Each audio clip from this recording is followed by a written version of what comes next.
funny people can jump.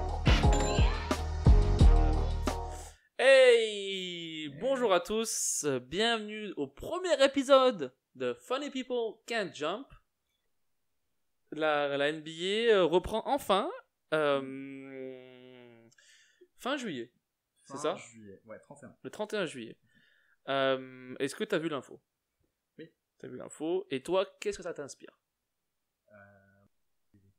Ça fait quoi? Ça fait 4 semaines que t'as des déclarations, des réactions.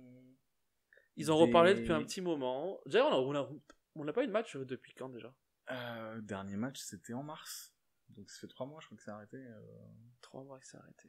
Un peu plus de 3 mois. Beaucoup de spéculations autour de la reprise. Beaucoup de réactions. Pour être franc, c'est un peu, qu'est-ce que je sais pas toi, ce que t'en penses, mais il y a beaucoup de réactions où je me dis, les gars, c'est une pandémie mondiale. Mais c'est un peu Gobert qui a niqué le bénéf quand même. Hein. Ouais. Et c'est Gobert, il est pas innocent là-dedans. Bah ouais. Tu sais. Ouais, tout ça là. Moi, on l'appelle. On a découvert que Gobert, il était pas très très brillant. Ouais, on l'appelle aussi fils de batte dans la. Oui, dans c'est Gobert, mais mine de rien, ils vont être contents de l'avoir quand même. Ouais, ils vont l'avoir. Bah tu vois déjà ça, le côté les rosters, comment ils évoluent. En vrai, t'as deux trucs. T'as le fait que t'as plein de blessés qui reviennent, genre Portland qui récupère Nurkic et c'est qui l'autre? Il y a un deuxième. C'est vrai que Nurkic, il est 100%, non? Ouais. T'as KD qui peut reprendre, mais il reprendra pas. Non, il a annoncé hier. Ok. Qu'il reviendra pas. Et du coup, t'as donc ça, les joueurs qui étaient blessés qui reviennent. Et t'as aussi les joueurs qui peuvent, pendant la compétition, être testés positifs et être en quarantaine, ou tu vois, avoir des soucis là. Mais pour le format, c'est un format 22 équipes. Ils ont, en fait, ce qu'ils ont fait, coupe-moi si j'ai des conneries, mais ils ont enlevé toutes les équipes qui pouvaient plus prétendre aux playoffs. Alors, format 22, ouais, ils ont... Alors, ceux qui étaient éliminés, ils les ont enlevés. Déjà, qu'est-ce que tu penses du format 22? Parce que moi, je me rends compte que... Moi, c'est quoi? C'est 5 matchs de saison régulière ou 8? Je sais plus. C'est 8. 8, oui. Bah, déjà 8, ça aussi, je trouve que c'est un peu relou. Mais... C'est pas beaucoup. Hein. C'est pas que le chiffre me dérange pas, en vrai, parce que tout match de saison régulière, c'est du bonus, je suis content. Ce qui me fait chier, c'est que au départ, ils étaient partis sur... On va faire entre 6 et 8 matchs, je crois, ou entre 5 et 7 matchs pour que tout le monde finisse à 70 matchs, ce qui est très cool, parce que du coup, c'est fair, tu vois, c'est juste. Et là, du coup, t'as des équipes qui auront plus joué que d'autres, c'est ça? Voilà, et là, il y aura plus de décalage. Donc, en vrai, ça reste un échantillon très petit, parce que c'est que 8 matchs. Mais quand même, je me dis, en fait, ça avait beaucoup plus de sens de se dire, venez, on fait une saison régulière avec une grosse coupure de 3 mois, mais que de 70 matchs. Pour moi, ça a beaucoup plus de sens que de dire, les gars, venez, on va faire une sorte... En fait, là, c'est comme s'ils faisaient un nouveau tournoi avec 8 matchs de pré-saison, puis des playoffs directement, quoi. Mais là, c'est... Oui. Tu vois, ça ressemble plus à une Coupe du Monde que... Enfin bon, c'est juste que je suis un peu... Je suis déçu. En fait, je pense qu'ils ont quand même fait au mieux. De ouf. C'est pas... Genre, moi, si je suis une équipe qui va pas jouer, je me dis, ok, c'est la vie. Tu vois, je suis pas dégoûté, quoi. Je me dis, bah oui, on a été mauvais pendant. Non, mais je suis d'accord. Tous les reporters disent, personne n'a de pitié pour ceux qui vont pas jouer, quoi, là. Ouais. Donc, tu vois. Après, il y a eu la polémique Portland qui préférait le format à 20 équipes. Eux ont voté pour le format à 20 équipes. Ouais, bah après, c'est parce que ça les arrange de ouf, quoi. Bon. C'est parce que si t'enlèves les deux équipes. Bah en fait, ils ont pris les 22 parce que alors, il y a une rumeur qui dit qu'ils ont pris les 22 parce qu'il y avait Zion. Mais de ouf, heureusement. Mais heureusement. Parce que la NBA, ça a toujours été une ligue de stars. Et au final, avec cette sélection de 22, les seules stars que t'as pas, c'est Curry qui allait pas faire les playoffs de toute façon. Et Durant. Durant qui était pas plus là. Attends, il y en a un autre que j'ai oublié. Mais je sais plus. Mais en tout cas, il y a genre que 3 stars qu'ils ont raté qu'ils allaient pas avoir de toute façon. Là où je me dis, tu vois, par exemple, ils prennent les Suns et les Wizards. Les Wizards, c'est la charité, hein, parce que du coup, c'était pour dire, venez, on prend. Mais parce qu'ils sont 9e à l'Est. Et l'idée, c'était de se dire, on prend pas. John Wall, il revient? Non, John Wall revient pas, mais Bradley Beal joue. Mais Bradley Beal est sur le trade block. Ouais, mais Bradley Beal joue, tu vois, pour la NBA, c'est important pour eux d'avoir une star qui joue. Surtout qu'il est sur une bonne série. Hein.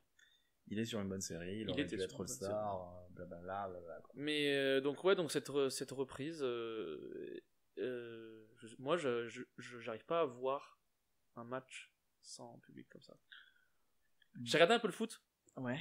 Ils ont mis des faux. T'as vu la Bundesliga? Ouais, ils ont mis des cartons. Mon accent allemand est au max. Carton. Ouais.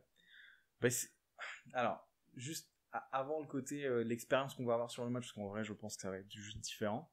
Juste sur le format des 22, il y avait plein de spéculations tout autour avant les annonces officielles de la NBA. Et en vrai, je sais pas toi, mais moi je me suis dit, c'est cool, ils vont tester un truc différent. Tu vois, ça fait des années qu'on parle de faire de 1 à 16 sans prendre en mode NCAA quoi, en mode tournament. Ils font de 1 à 32 ça ou de combien NCAA? Ça part de il y a top 16 de chaque côté, ouais. Ouais. Et il y a ça, il parle aussi de tournois play-in qu'ils pourraient faire en mi-saison. Et je me suis dit, c'est que marketing ça. Pour moi ça part le tournoi le coup du bracket à la fin, je trouve ça mieux que les playoffs en 7 manches. Je trouve ça plus excitant. Mais le mini tournoi en milieu de saison, pour moi c'est une histoire c'est juste pour que les gens regardent le basket la mi-saison. Au final, si ça nous fait du spectacle et tout, why not, tu vois. Et c'est pour ça que je me suis dit. Mais est-ce que les stars vont se mettre à fond, enfin un truc qui compte pas beaucoup? Tu vois ce que je veux dire ou pas? Bah, ça dépend. C'est comme le All-Star Weekend quoi. Tu sais, c'est genre. Mais tu vois, c'est un très bon exemple, le All-Star. Le All-Star pendant très longtemps, ça a été un vrai truc. Au bout d'un moment, ça avait plus trop d'intérêt. Dès qu'il y a beaucoup d'argent en jeu, avant il n'y a pas beaucoup d'argent. Mais tu vois, le dernier, ça s'est bien passé parce qu'ils ont trouvé un moyen de le rendre intéressant. C'était ouf. Du coup, tu vois, moi je me suis dit, genre, on va reprendre. Ça serait cool que la NBA teste un nouveau truc parce qu'ils en parlent depuis longtemps. On en profite, pourquoi? Parce que cette reprise, elle sera bizarre dans toutes les façons. C'est-à-dire que même l'équipe qui gagne un titre cette année, quoi qu'il arrive, tu vois, même si ça gagne de la plus belle des façons, ça reste quand même bizarre parce que juste, comme tu le dis, hein, l'expérience du match déjà, elle va être bizarre. Donc venez, on teste un nouveau truc. Et finalement, on teste pas, donc je me dis, bon, je sais pas quand est-ce qu'on verra. Mais moi, là où beaucoup de gens ont des réserves, c'est beaucoup de gens disent que la bague aura pas la même saveur. Moi, je suis pas d'accord. Ouais, vas-y, pourquoi? Parce que, en fait, c'est aussi dur pour tout le monde. C'est comme une saison de lockout, tu vois. Ouais. Une saison à 99 ou 50 matchs. 2011, 66 matchs. Il y avait 99 aussi. Ouais. 99, c'était une saison de lockout. Ouais, c'était 50 matchs. Et 2011, 66 matchs, je crois. Mais je veux dire, les gens, ils en parlent, mais comme tout le monde est sur le même piédestal, pour moi, la bague... elle a la même saveur, voire c'est même plus dur parce qu'il faut se remettre dans le bain, faut remettre la cohésion d'équipe en 8 matchs. Moi je cracherai pas sur les vainqueurs, tu vois. Bah en soi mais c'est beaucoup visé LeBron, hein. C'est beaucoup genre si LeBron. Pourquoi c'est moi sur ce que c'est parce que t'avais le documentaire etc là, et les gens disent ils font les comparaisons toute la journée, les gens, parce qu'ils ont ça à faire. Et il disait, là, si LeBron gagne sa 4e là, elle vaut pas autant que, tu vois. Ouais. Et moi, c'est ce que j'ai beaucoup vu dans les comptes Instagram, je sais pas, dans les médias américains, tu vois. Je sais que les gens parlent justement des Lakers et tout, parce que du coup, les Lakers étaient super favoris. Voilà. Mais en soi, tu vois, même le côté favori, moi, je me dis, qu'est-ce que ça vaut dans une reprise comme celle-là? Parce que je me dis, tu sais pas c'est quoi les skills qui va... Enfin, tu vois, dans une saison de lockout, on disait souvent que c'était plus l'expérience que l'intensité physique. Là, c'est pareil, moi, je pense. Hein. Mais justement, moi, je pense que c'est pas le cas. Parce que pour le coup... Ceux qui sont restés en forme, tu veux dire, toi? Ceux qui sont restés en forme pendant la pandémie auront le... Parce que là, en fait, t'as tellement de paramètres qui vont jouer. T'as le côté... faut rester focus. T'as le joueur, individuellement, il doit rester focus pendant la période où il jouait pas, le confinement. Il reste focus sur son état physique.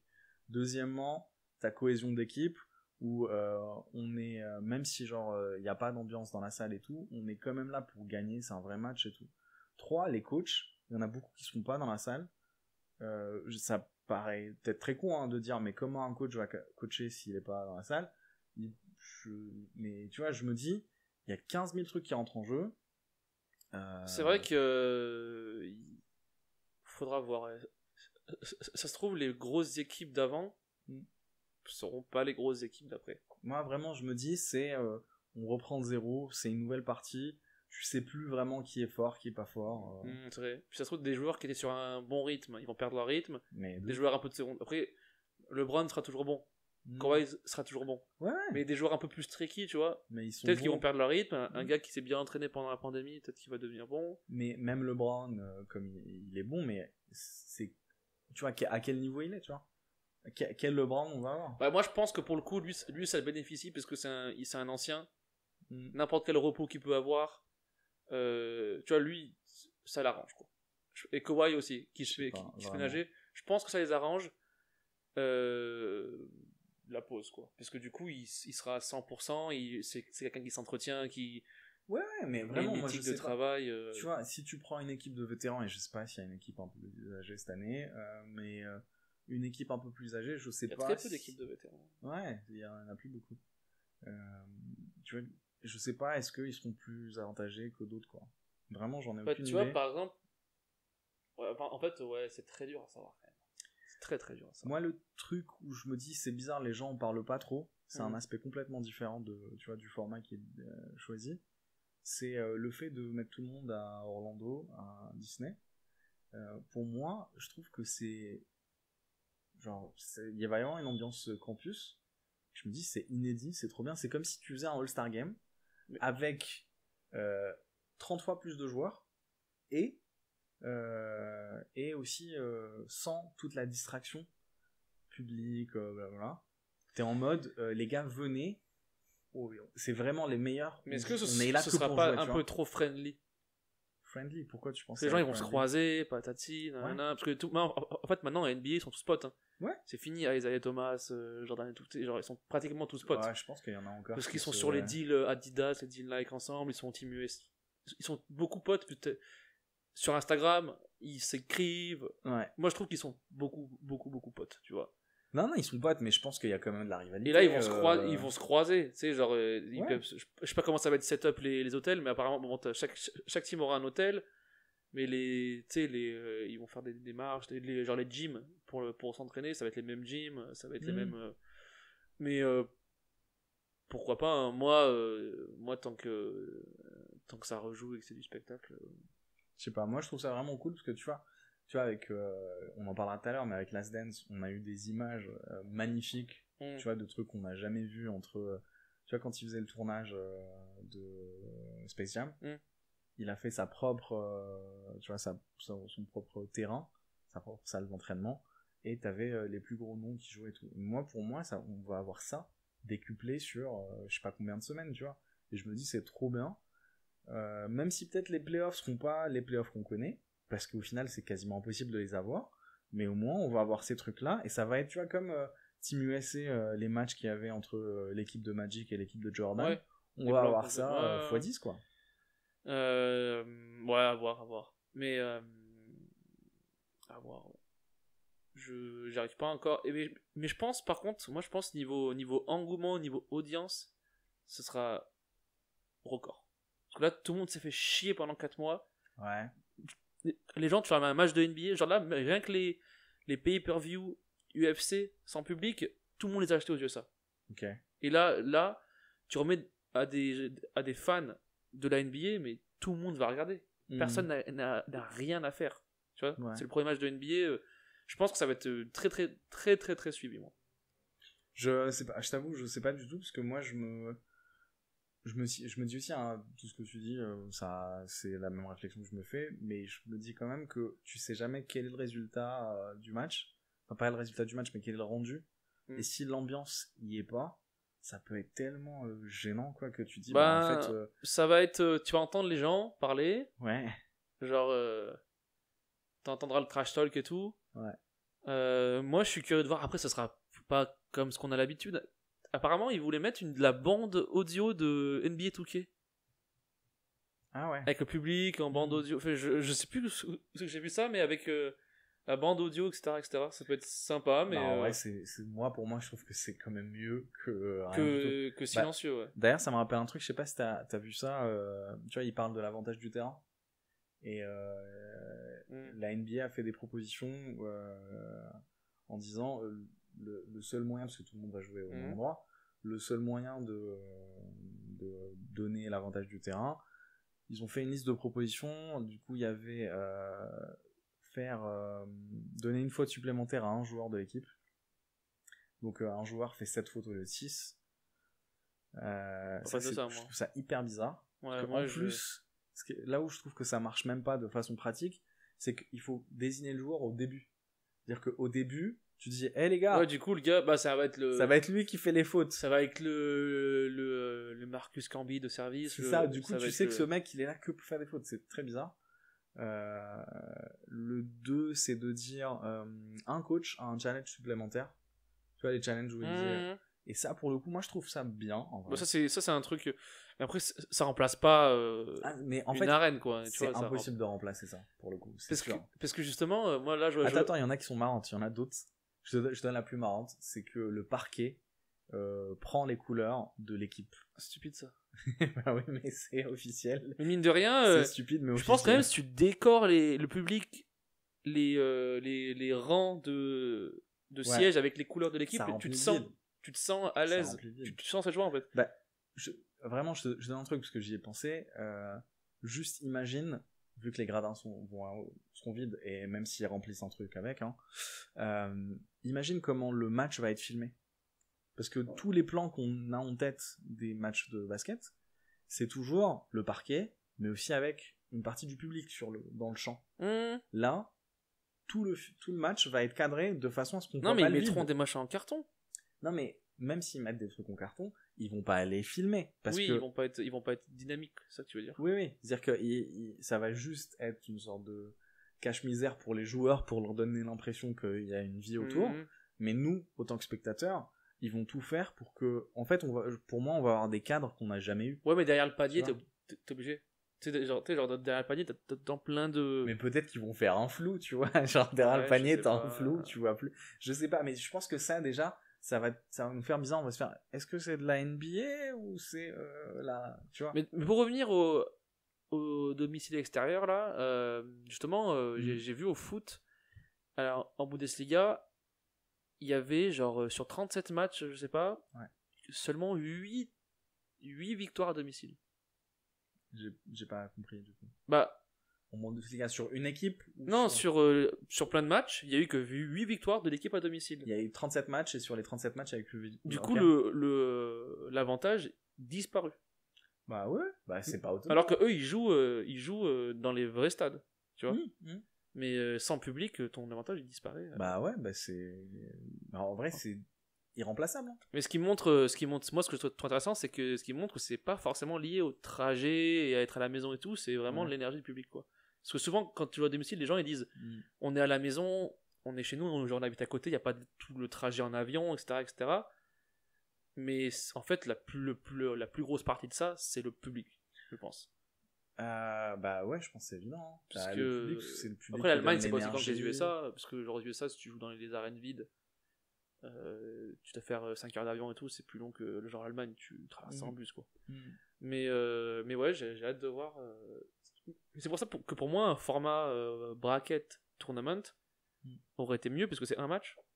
Mais c'est encore plus unfair que. C'est unfair par rapport à la saison, mais du coup encore plus injuste. C'est plus injuste. Mais du coup, tu tapes la moins bonne équipe. Enfin, tu sais, ouais, mais c'est sûr que en temps normal, il faut que tu gagnes 4 matchs quand t'es préparé, etc. Et là, d'ailleurs, ça me rappelle un truc, je t'en parle tout à l'heure. Et là, dans ce truc où t'as encore plus d'incertitude, tu dis on fait qu'un seul match. Genre, tu sais plus quelle équipe est forte, quelle équipe est prête et tout. Ça me paraît vraiment bizarre. Mais du coup, ça serait pour le coup carrément peut-être un titre NBA qui serait genre. Qui devrait avoir plus qu'une étoile dessus, quoi, qui devrait changer de nom, peut-être, tu vois. Ouais, mais du coup, après ça, pour les puristes, pour la course à Jordan, les gens, ils seraient pas contents, quoi, tu vois. Ils seraient là, fuck, moi je veux, tu vois ce que je veux dire ou pas? Mais alors, tout ce qui est astérisque à côté d'un truc, non, mais les gens, ça les emmerde. Alors, je comprends hein, qu'il y ait plein de barbershops qui soient pas contents, quoique maintenant, je sais pas si... Non, mais les joueurs... Oui, mais je te parle juste de genre dans la logique du truc. Si le tournoi, il n'y a pas le même nombre d'équipes, c'est pas le même nombre de victoires qu'il faut, ça se joue pas... Tu vois, tout est différent. En vrai, pourquoi on appelle ça encore les playoffs NBA, tu vois? Donc, si on change tout, pourquoi on n'appellera pas... Enfin, ouais, ça mais c'est là, ouais, ils essaient de faire... Ouais. Ça me rappelle un truc, parce que du coup, quand on parle d'un seul match, dans le format qui a été choisi avec les 22 équipes, il y a un petit play-in qui va se jouer entre le 8e et le 9e, oui. S'il y a moins de 4 victoires d'écart. Ouais, ça, franchement, je vois pas la plus-value. Alors, ouais. Je sais pas ce que ça apporte de ouf, ce truc-là, moi. Bah, ce que ça apporte, je pense que ça fait partie des trucs qu'ils veulent tester depuis longtemps, c'est que t'aies un match avec une victoire, tu vois, en fait, de l'intérêt.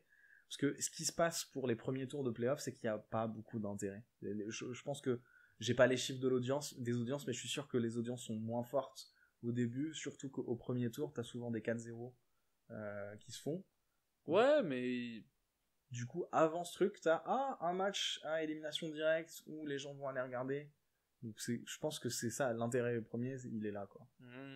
Et aussi, si ce truc prend, pour moi, on n'est pas à l'abri que ça se refasse l'année d'après, que ça soit un truc qui garde, et que ça justifie le fait qu'au premier tour, vu que les matchs ont moins d'intérêt, les premiers tours, on fait une série en 3. T'as pas 4 matchs à jouer, mais t'en as 3, donc t'as un maximum 5 matchs. Comme ils faisaient avant, comme dans le Jordan Doc, là. Ouais. Et en vrai, c'est pas complètement insensé de faire ça, parce que du coup, en termes de calendrier, ça te fait le play-in entre le 8e et le 9e, qui sera chaque année à l'ouest, parce que la ligue est hyper serrée. Puis après le premier tour de play-off, où t'as pas envie de te voir, de te taper, je sais pas moi, les Wizards, s'ils arrivent à avoir les play-offs l'année prochaine, se prendre un 4-0 face à Giannis, quoi. Ouais, mais moi j'aime bien l'histoire du petit poussé contre le gros, parce que des fois t'as quelques surprises, mais après, c'est vrai que c'est sûr que c'est pas le plus excitant.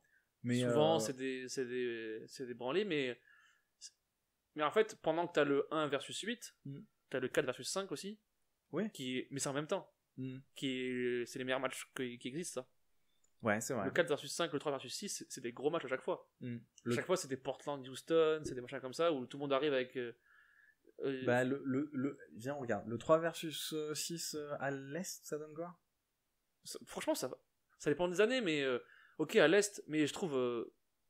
Ouais. Bah, maintenant, oui, parce que t'as Philadelphie qui peut faire 5. Oui, c'est 4-5. Mais 4-5, ça dépend des années. Ouais, je suis d'accord. Mais je veux dire, pendant que t'as. Enfin, moi, je parle l'excitation. Ouais. Si le même soir t'as un 1 versus 8 et t'as un 4 versus 5, les gens ils vont regarder. Tu vois ce que je veux dire ou pas? Ouais. Mais y a rien de mieux qu'un genre un Utah contre Houston, c'est des super matchs, moi je trouve. Du coup, là, si on faisait un 3 versus 6, ça ferait Boston, Philadelphie. Ouais, j'avoue, c'est quand même des. Genre l'Est, c'est de nouveau bien. Ouais. C'est un peu mieux sur les 6 premières équipes. Tu vois, juste après les Sixers, t'as les Nets, le Magic, Orlando, Hornets, Chicago. Tu vois, tout de suite, ça baisse. Oui. En termes de nombre de victoires. Ouais, mais mine de rien, à l'Est, t'as 6 bonnes équipes. À l'Ouest, je sais pas si t'en as 6 des bonnes équipes. What? Bah, regarde. Non, vas-y, je t'écoute. Non, mais regarde sur. Tu veux que je regarde? Ok. Cette année, je parle. Hein. Pas en général, sur la moyenne sur 10 ans. Mais toutes les équipes sont bonnes à l'Ouest, non? Non, mais après, c'est parce que tu scores des points que t'es fort. Mais non, c'est le nombre de victoires. Non, mais j'ai vu ça. Ouais. Les 6 à l'Est, je crois, sont supérieurs aux 6 à l'Ouest. D'accord. Mais vérifie, hein, parce que je sais vraiment que je vais regarder le classement. Ok, bah je regarde la conférence Ouest. Ouais. Mais non, là, moi, ce que j'aime, c'est que ça s'est rééquilibré entre l'Est et l'Ouest. Là. Regarde, je te fais. Alors, la course playoff, elle se joue à 32 victoires à l'Ouest. C'est Dallas qui est. Non, oui, mais non, on parle pas du 8. Hein. Bah, on parle du 6. Je te prends le 6ème, c'est Houston. Oui. Bah, c'est bien, Houston. Oui, mais et le 7, c'est qui? Le 7, c'est Dallas et Memphis. Voilà, donc les 6 premiers à l'Ouest, sont équivalents pour moi, genre par rapport à il y a 4, 5, 6, 7 ans, où t'avais que 2, 3 équipes à l'Est, et après tous les 8 étaient tous chargés à l'Ouest, tu vois. Genre Memphis, c'est pas très très bon cette année, quoi. Ils sont pas exceptionnels. Ouais. Dallas, ça joue bien, ça dépend de Porzingis, pour moi, mais... et c'est qui le 5e ? Le 5e, c'est OKC. Pour moi, c'est moins fort que le 5. Enfin, genre, ils sont pas aussi bons que... C'est qui le 5 à l'Est, c'est... de mémoire. Ouais. Le 5 à l'Est, c'est Indiana. Vraiment, je vois pas comment tu peux... Non, mais dans le sens où c'est équilibré. L'Ouest domine pas l'Est de ouf, là, pour moi. Je sais pas, pour moi, vraiment, il y a une grosse domination. L'Ouest, les équipes sont beaucoup plus fortes. Regarde, à 40 victoires, t'as Dallas qui a 40 victoires et qui est 7ème. À l'Est, le 6ème, oui. C'est 39 victoires et plus. Et en dessous, ça commence à être à 30, puis après 24 non, victoires. mais bien sûr, mais le gap s'est rétréci. Oui, non, ça pour le coup, oui. Genre, moi, je sais que maintenant, ça peut gagner à l'Est. Après, bon, comme LeBron est revenu à l'Ouest, ça s'est rééquilibré, tu vois. Mais l'Est, et Kawhi et LeBron sont allés à l'Ouest. Mais à l'époque, quand t'avais encore Kawhi et tout, enfin, tu sais, c'est genre... Kawhi est parti une année à Toronto, hein. Il est pas resté 15 ans. Oui, mais genre l'année dernière... Mais pour le coup, on est d'accord sur le fait qu'à l'Est, il y a plus de compétition, plus de bonnes équipes, c'est cool. Mais à l'Ouest, pour moi, ça reste encore un coup de gorge. C'est-à-dire que les équipes que tu as en 9 et 10 à l'Ouest, c'est Portland, New Orleans, et après Sacramento, San Antonio. En vrai, ces 4 équipes, elles ont leur place en play-off à l'Est, hein. Sans grosse discussion, hein. Sacramento, je sais pas, mais le reste, ouais. Ouais. Oui, elles ont leur place en 8ème. Ouais, ou même plus, hein. Enfin, regarde, entre... Toi, on sait que t'es biaisé. Lui, il est biaisé. Sur l'Ouest... lui, il est biaisé. Lui, il est biaisé sur l'Ouest, parce que San Antonio, et il a un peu la mort qu'il soit pas en play-off. Certes. Mais non, mais je sais que c'est plus fort. Ouais. Pour moi, c'est quand même... Enfin, je suis plus réservé. C'est plus... Il y a plus de scoring. Ouais. Non, par exemple, moi, des équipes comme OKC, comme Houston, ça gagne pas quand t'as une défense en face. Tu veux qu'on parle d'équipes comme Orlando, Brooklyn? Non, mais pas des gens qui sont pas ceux-là. Mais genre, quand tu remets une défense... Orlando, Brooklyn, c'est en play-off, hein. Oui. Non, mais ils sont plus hauts, eux. Ils sont 5 et 6. Ouais. Non, mais moi, je te parle... Tu mets une défense... Milwaukee... Philadelphie, Toronto surtout, pour moi c'est plus fort que Houston. Ouais. Sur une série de 7 matchs. Pour moi c'est plus fort que Houston. Ouais, je sais pas. Houston, parce que Houston c'est... Pareil, moi ça c'est mon avis, hein, mais c'est cool. Mais pour moi ils gagneront pas plus loin qu'une finale de conférence, quoi. Tous les ans. C'est très bien. C'est très bien une finale de conférence, hein. Ça me fait chier parce que t'es en train de me pousser à défendre Houston. Moi, je suis pas fan des modèles. En plus, toi, c'est pas ton style de jeu, tout ça. Ouais, moi, je suis pas fan des équipes où il y a que de l'attaque et il y a volontairement pas de défense. En plus, là, ils sont en mode small ball et tu vois, c'est quasiment de l'expérimental, c'est marrant. Donc non, je pense pas que Houston est une équipe de gagnants. Mais vraiment pour moi il y a un gros gap de niveau. J'ai pas les stats mais je suis sûr, quand tu vois les bilans, quand tu vois qu'à l'Est les équipes gagnent moins de matchs, c'est mais tu vois, ça... encore une fois des fois c'est quand même trompeur les bilans, parce que quand t'es une équipe quand t'es à l'Est, quand t'es très bon par exemple, tu joues beaucoup d'équipes de l'Est. Et si elles sont toutes très mauvaises, tu vas gagner beaucoup de matchs. Donc si t'as un meilleur bilan à l'Ouest, ça veut pas dire, tu vois ce que je veux dire ? Ça veut pas dire que ta conférence est plus forte. Mais c'est ce qui se passait depuis longtemps, c'est que à l'Est, vu que la conférence était plus faible, t'avais beaucoup de bonnes équipes et après c'était tout mauvais. Voilà, c'est ça. Mais là à l'Ouest, c'était un bon bilan, ça veut dire que t'as battu beaucoup de Phoenix et de conneries comme ça. Aussi. Mais vraiment, mathématiquement, ça se tient pas à ce que tu dis. C'est pour ça que je pense que le bilan, ça joue assez. C'est que quand t'es une équipe de l'Ouest, tu joues plus d'équipes de l'Ouest. Quand t'es une équipe de l'Est, du coup, si ta conférence est faible, t'as 2 équipes faibles qui se jouent. Enfin, t'as le niveau moyen et t'as l'écart. Ce qui se passait à l'Est depuis longtemps, c'était que le top était beaucoup plus fort, tout le reste était faible. Là, aujourd'hui, t'as des équipes de moitié de tableau qui sont pas mal. De toute façon, moi, je suis team Est, et toi, t'es team Ouest, ça se voit. Et ça se sent. Et tant mieux. Parce que New York, tout ça. Et voilà. Mais... Bah, attends, on continue à parler du format, parce qu'on était censé parler de la reprise. On a un peu fait le tour, mais... Moi, le dernier truc que je trouvais intéressant sur le format, c'était de se dire, chaque année, on fait tous des pronos. Quelle équipe va passer et tout. Là, pour le coup, si on devait faire des pronostics, on le fera peut-être la prochaine fois, c'est vraiment au doigt mouillé. C'est-à-dire que là, il y a 0 info, on n'a pas de... Mais le calendrier n'est pas sorti là, encore, là. On peut pas voir qui joue qui, encore. On sait pas qui joue qui. Mais c'était pour les pronos, il faut savoir qui joue qui, pour savoir comment ça va se restructurer les classements, etc. Ouais, mais tu peux te dire que, par exemple, à l'Est, ça va pas bouger, tu vois. À l'Est, ça va pas bouger. Ça va bouger entre le 6 et le 7 peut-être, tu vois, mais les Wizards vont pas être en playoff, c'est sûr. Non, mais ça vaut pas le coup, quoi. Non, mais je veux dire, toi tu parles d'un pronostic de classement ou de victoire ou de finals, qui sera en finals, qui sera champion, quoi. Qui sera champion à l'Est, qui sera champion à l'Ouest. Moi je pense finale de conf Clippers Lakers et finale Lakers Milwaukee. Tu vois, si on avait fait un format... Ça, c'est c'est un pronostic que j'ai pas bougé depuis avant, tu vois. Ouais, tu l'as depuis 3 ans, c'est un peu bizarre. C'est le pronostic qu'il y avait avant la pandémie, ça. Ouais, mais tu vois, les pronostics qu'il y avait avant la pandémie marchent plus, en vrai. Hein. Ils marchent plus, mais d'un coup, ça va pas être une finale Wizards contre OKC, quoi.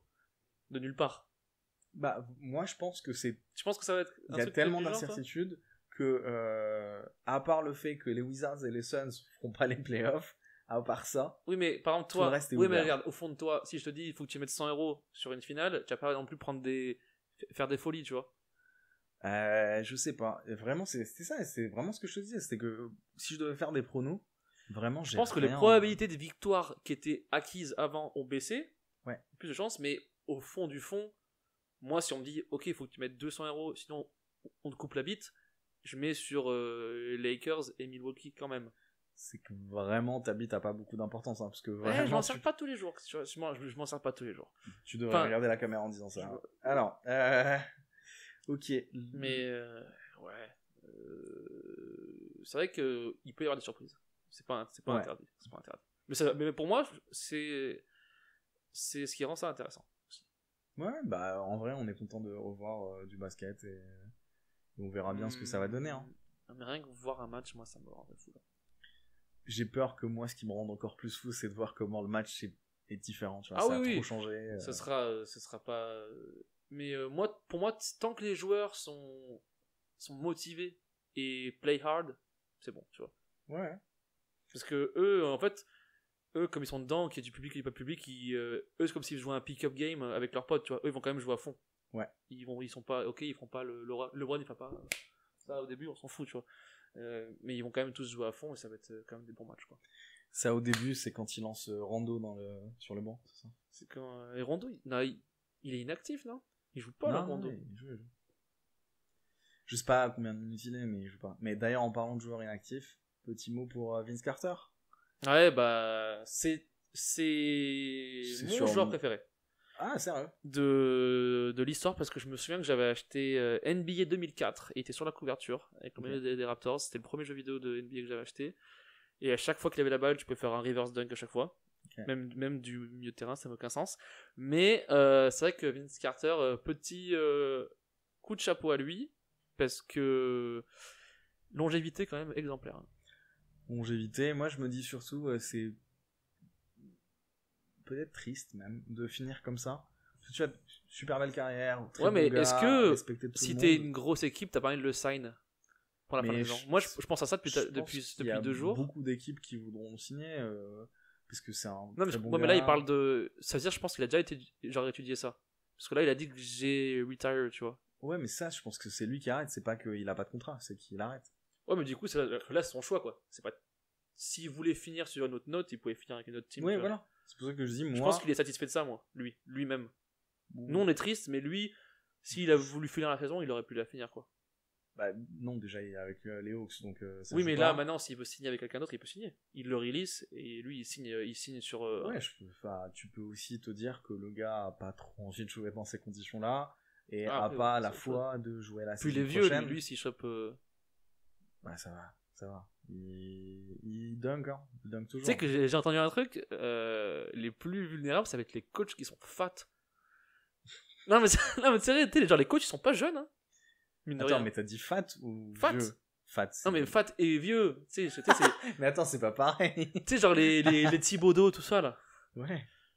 C'est eux les plus vulnérables. Bah, clairement, ouais. Clairement, l'âge, non, mais clairement, ça joue. genre un athlète de Mais c'est- 30 piges en pleine forme, ouais, tu vois. Mais en fait, c'est pour ça que je te disais tout à l'heure, ça fait partie des incertitudes. C'est qu'en vrai, tous les coachs sont vieux. Ouais, Il y a pas de plus coach ou moins, jeune. ouais. Il y a très peu de Spoelstra coachs. et ça s'arrête là, je crois. Même Spoelstra est pas aussi jeune que ça. T'as Ouais, 40 Brad piges, Stevens Brad et Stevens, t'as Borrego qui est pas dans les playoffs New Orleans. Pas New Orleans, mais. Ouais, non, c'est vrai, Charlotte. mais les Popovich, les machins, sont très très vieux. Popovich, Hein. D'Antoni. Beaucoup de même- gens ont plus de 60 ans, ouais. Même Doc Rivers, il est vieux, je crois. Ouais, il a plus de 60 ans. Ouais, je sais plus. Mais Quand tu joues dans les enfin, années voilà. 80, on est en 2020. Ouais. T'as vu. Non, c'est vrai que c'est eux les plus. Mais du coup, je pense que, évidemment, je pense pour des raisons sanitaires, les matchs, les coachs y seront pas. Donc, je pense que ça va être très bizarre. Ouais. On parle. Son LeBron, c'est le coach Ouais, de sa team. Donc, c'est celle qui en a pas besoin, en vrai. mais donc, pour finir sur Vince Carter, c'est quoi ton moment préféré de lui? De quoi? Ton moment préféré? Bah, les dunks. Les dunks de... Non, mais ton dunk préféré de lui ton... Non, enfin, quand je dis les dunks, pardon, pour moi, c'est hyper évident, mais c'est juste les dunks qu'il met en concours de dunks. Les fois Le 2000. où- Ouais. Ouais. il- Toi, c'est ce moment. C'est vraiment. C'est le moment numéro 1 de Vince Carter, ça. Ouais, de ouf. Pas loin du dunk sur Frederick Weiss. Fred Weiss, ouais, de ouf. Ce dunk-là, tout le monde l'a déjà vu. De ouf, ouais, bien sûr, bien sûr. Il a encore des cheveux, là. Et moi, c'est la première image de basket que j'ai vue de toute ma vie, je crois. Ah, c'est vrai? Je tombe sur une compilation dunk, ça va être encore, je devais avoir quoi, 10 ans, 11 ans au début de YouTube et tout. Et je vois ça, je fais, oh, ok. Et après, j'ai vu les JO 2004, je crois. Ok, c'est marrant. Bête d'équipe, hein, l'équipe de Géo. De France, l'équipe de France. Ça, c'était quoi? C'était Quand ils JO 2000, ça? Géo 2000, ils font médaille d'argent face aux States. Ouais, avec les Rigaudot et avec compagnie. Ciara, Rigaudot, bête d'équipe. Ouais, moi, je suis pas calé sur cette équipe-là, ouais. Mais ouais, moi, Vince Carter, il y avait ça, et puis la moto, tout ça. La moto? Ah oui, son signe. Bah oui. Et puis, je sais pas, le bandana et sa relation avec Jason Kidd et tout. Enfin, chez les Nets, moi, c'était une équipe que je kiffais parce que lui, Richard Jefferson et Jason Kidd, c'était vraiment Showtime. J'avoue, c'était une très belle équipe. C'était vraiment Showtime. Moi, je me rappelle. Mais ils sont allés en finale que quand il n'y avait pas encore Vince Carter. Ils sont allés en finale. Tu vois, c'est exactement ce que je veux dire. C'est en fait, pendant très longtemps, j'avais une image de Carter qui était pas un winner. C'est pas un winner. Et que, non, mais au final, il a pu être un mec avec beaucoup de rigueur, très sérieux, hyper utile dans n'importe quel roster. Et vraiment, tu vois, c'est un gros changement. C'est-à-dire que quand il était au Nets, il était encore scoreur. C'est une star. Sa plus basse saison, c'était 16 points, je crois, par match. Il fait juste une saison. Non, mais à Toronto et au Nets, il est monstrueux. Oui, mais justement, dans le rôle un peu dans un style Carmelo. Très, très scoreur, enfin beaucoup de scoring, mais pas un gros leader. Non. À Toronto, t'es dans une équipe qui gagne pas beaucoup. Tu fais le premier tour des playoffs, t'en gagnes aucun. Mais pour moi, ça n'a jamais été. Ça a plus été du spectacle que de la gagne. Mais justement, sur la deuxième partie de sa carrière, il devient un vrai gars. Il devient un joueur qui joue à Dallas, qui aide à remporter. Il gagne à Dallas en 2011 ? Je crois qu'il gagne un titre à. Sean Marion, je sais, mais je sais pas s'il était sur le roster de Dallas en 2011. Je pense que oui, et sinon je vais lâcher une petite larme. Peut-être. J'ai pas les rosters en tête. Mais ouais, après il s'est spécialisé à tirer à 3 points et. Ce qui est en vrai, c'est juste tous les joueurs d'un certain âge au bout d'un moment. Même Sean Marion, hein, il avait pareil. Sean Marion, il tirait à 3 points, mais c'est parce que c'était ouvert à Phoenix, quoi. Il est à Dallas de 2012, hein. Ouais, il fait de 2012. Mais il a pas de la bague alors. Pourquoi ? Bah, c'est 2011 la bague. C'est 2011 ? Et c'est qui gagne en 2012 alors ? C'est Miami font 2012-2013 et les Spurs ils font 2014. Ah oui, putain, t'as raison. C'est vrai. Putain, il est aux Suns en 2011. Donc il fait Mais Dallas... aux Suns, il était encore assez, je pense, efficace à 17-18 points par match. Hein. 13 points. Ah, 13 donc ça avait déjà baissé, ouais. En fait, c'est pour ça que j'avais retenu 16, c'est quand il quitte les Nets, il va à Orlando, il fait 16 points. Mais Orlando, il va en finale. Non. Si, contre les Lakers en 2009. Il fait une finale en 2009-2010. Bah, Orlando Lakers en 2009 ou Dwight Howard. C'est quand Orlando bat Cleveland en finale de conf où LeBron il met son fadeaway de 3 points pour gagner un match. Mais du coup, je me rappelle plus qu'il y avait Carter dans cette équipe. Carter, il était là avec. Je me rappelle qu'il y avait un Charles Lewis. Turkoglu, Charles Lewis, Javier Nelson. Mais ils avaient une bonne équipe. Hein. Mais j'adorais cette équipe. Javier Nelson, c'était un vrai Turkoglu, gars. pour moi, très très sous-côté. Ouais, vrai gars. Très très sous-côté. Bah, on en parle tout à l'heure parce que je vais parler des Kings. Mais. Très très sous-côté. Très très sous-côté, ouais. On passe au Last Dance. Yes. On passe au Last Dance. Petit truc sur la reprise, vu le format qu'ils ont pris.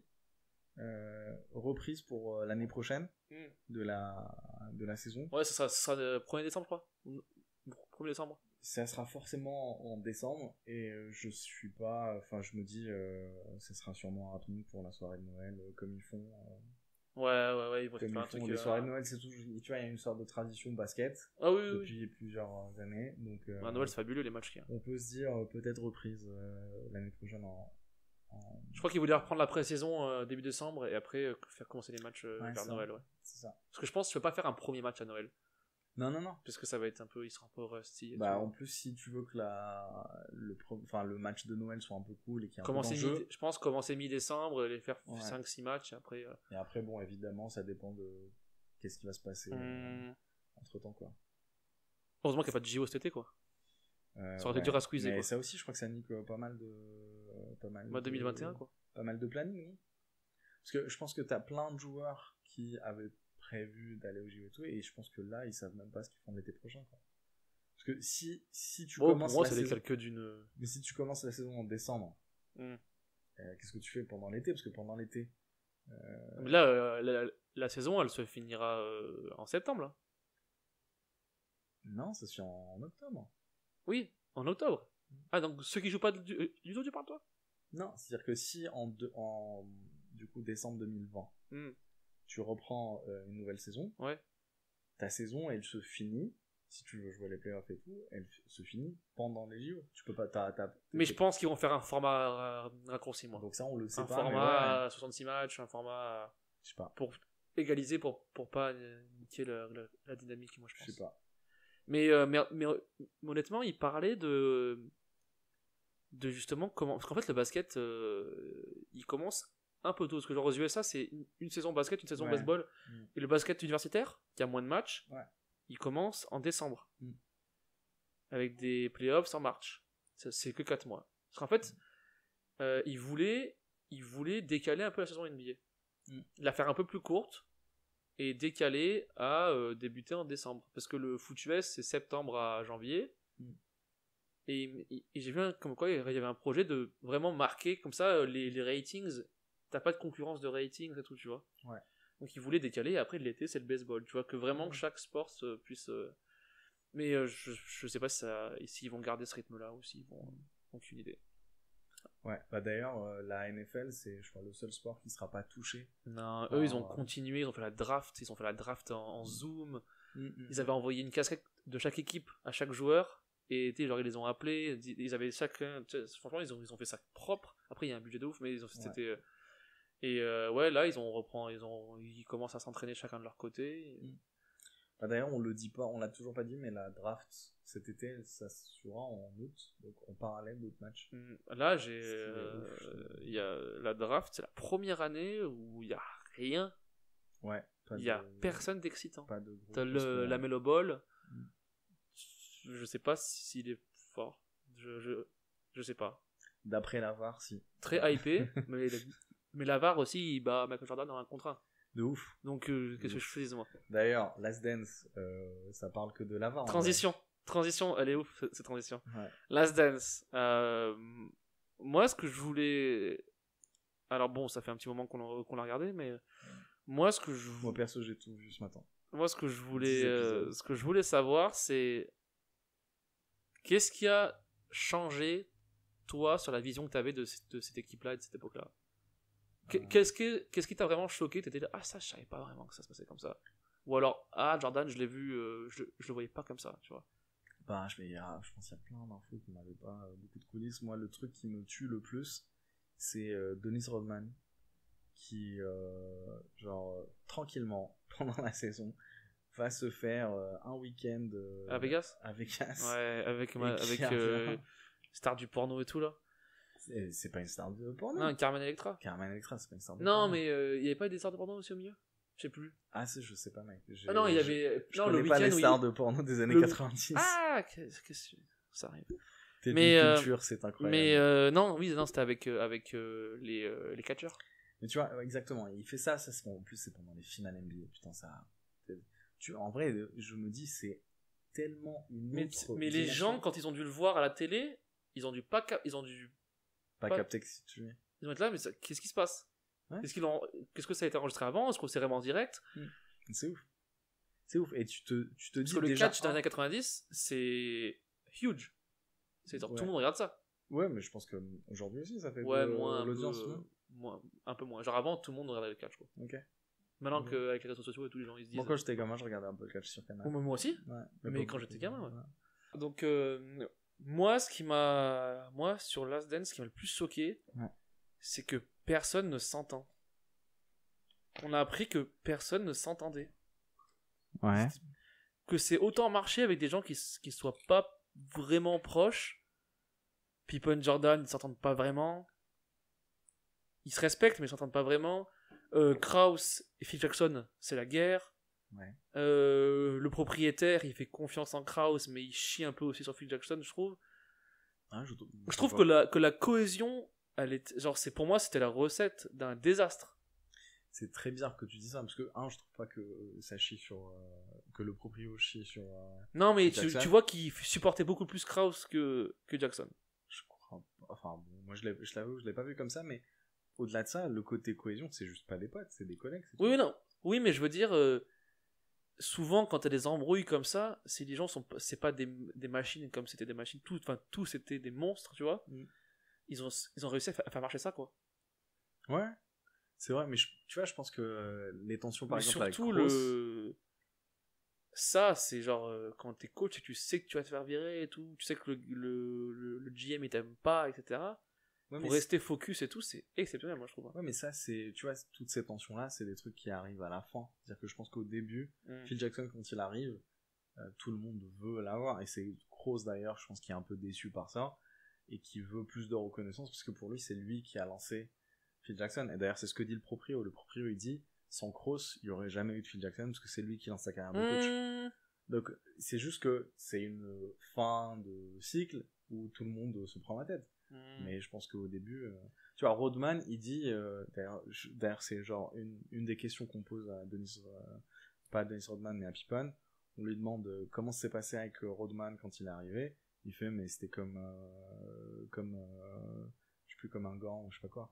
C'est que le fit a été parfait parce que Rodman se sentait très bien parce qu'il était avec des joueurs qu'il respectait et les joueurs étaient là en disant on sait qu'il est très bon et on lui fait confiance quand même. Non mais ouais, il y a beaucoup de choses de ce documentaire, ouais. Ouais, moi ce qui me fait ce que je trouve marrant sur le documentaire, c'est que littéralement déjà dans le générique t'as un clip audio de Kroos qui fait There is no backstabbing here. Donc déjà ça montre que c'est un fils de pute parce que jamais tu dis il y a pas de coup de pute hein. Après c'est les journalistes aussi, c'est les journalistes qui... ça c'est dans le générique. Juste genre les premières minutes du documentaire, c'est on explique justement que Kroos veut virer tout le monde, et à la fin ça se termine par Jordan qui fait mais moi je voulais un 7ème titre, je vois pas pourquoi on l'a pas fait.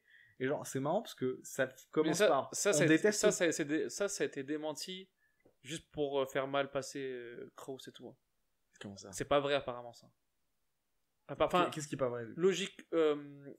J'ai vu une émission, je sais plus, mais parce que si Jordan voulait revenir pour une 7ème, il serait revenu.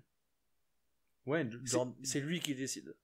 C'est ça que je veux dire, tu vois. Si, genre là, lui, il dit, moi, je voulais revenir, nana, c'est juste pour mettre la faute sur quelqu'un, tu vois. Mais lui, si Jordan voulait revenir, il serait revenu. Alors, Jordan fait ce qu'il veut, il revient. Voilà. C'est sûr. Même Pippen et tout. Et s'il dit, moi, j'ai besoin de Pippen aussi, non, mais il serait revenu.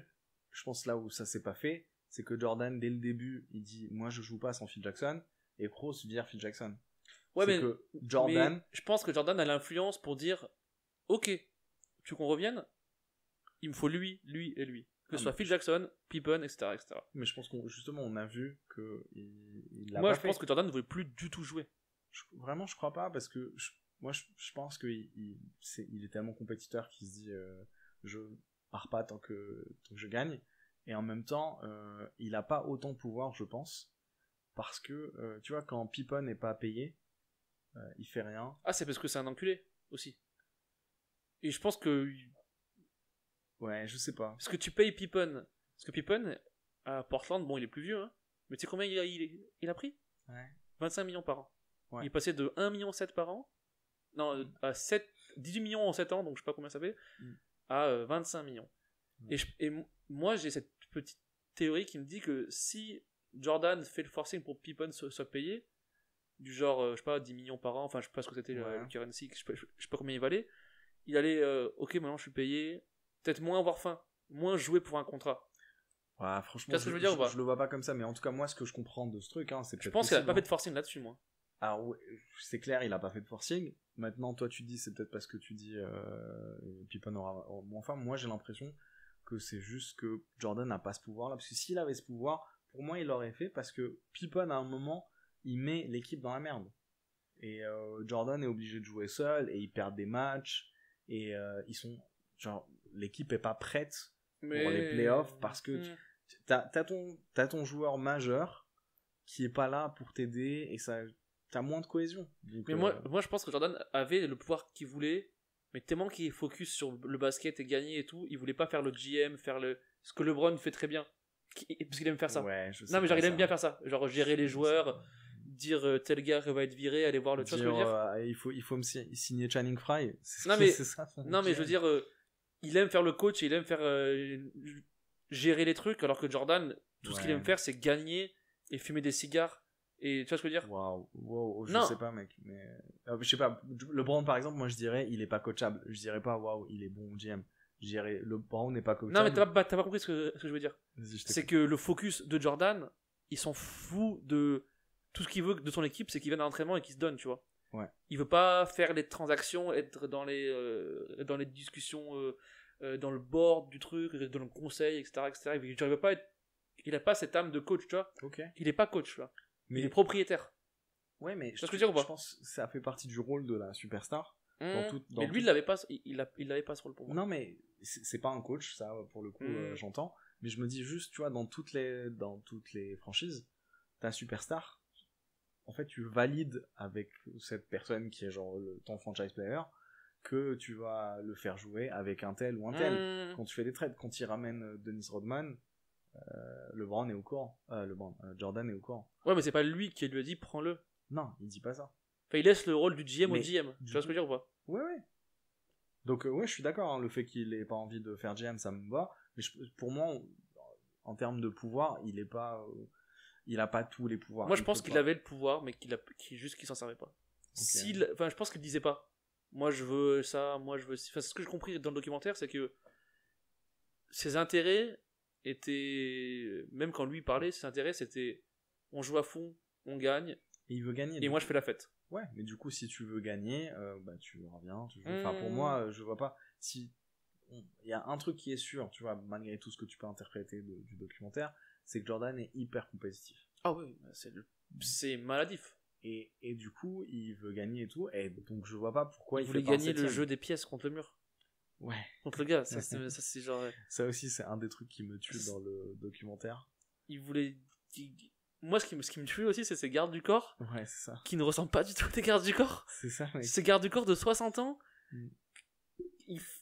Lui, il fait ça de plus qu'eux. Et ça n'avait aucun sens. Ils sont plus vieux que Jordan, plus petits, plus ouais. fins. Genre, il y en a un, il était malade, genre, il y en avait un, genre, il avait une canne. Tu sais, genre, c'était genre, ça, je sais pas ce que c'était, moi. Pour moi, ça n'a aucun sens. Ça. J'avoue, moi aussi, ça me tue. Et tu te dis, genre, tu ferais un casting pour prendre le crew le plus marrant pour, Ouais. pour garde du corps, ça serait pas aussi bien. Ses oncles. Ouais, je suis avec mes oncles. Même pire, ouais. Je suis avec mes oncles. Bah, ils sont un peu malades, mais je suis avec mes oncles. Bah, ils sortent de l'hôpital, mais qu'est-ce que tu veux, c'est lui qui me protège. Ouais. Ça n'avait aucun sens pour moi, ça. Mais.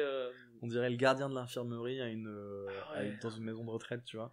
C'est vraiment. Ouais, on dirait un gars, tu sais, qui a un trousseau avec plein de clés, tu sais, qui ouvre toutes les portes. C'était exactement ça là, tu vois. Mais putain. Voilà. Le fait que ça soit compétitif comme ça, moi, j'ai trouvé ça vraiment. Mais. Là où lui était compétitif, en fait, j'ai vu une grosse différence avec Kobe. Parce qu'on parle beaucoup de Kobe, qui est pareil, qui est compétitif et tout, surtout. Mais Kobe, c'est plus. Tout ce qu'on entend de Kobe, c'est. Une fois, il m'a appelé à 3h du mat, il voulait qu'on s'entraîne, tu vois. Genre, Kobe, c'est l'entraînement, le travail. Jordan, c'est. Ah, lui, quand il est passé, il a fait un pas chassé et il m'a pas dit bonjour. Ok, je vais le déglinguer. Tu sais, c'est genre là, lui, c'est Jordan, c'est la vengeance et c'est la compétitivité du match, tu vois. C'est genre, j'ai la grippe, je joue. Alors que Kobe, c'était, je vais outwork. Tu sais, genre, toi, tu commences à t'entraîner à 5h, moi 3h.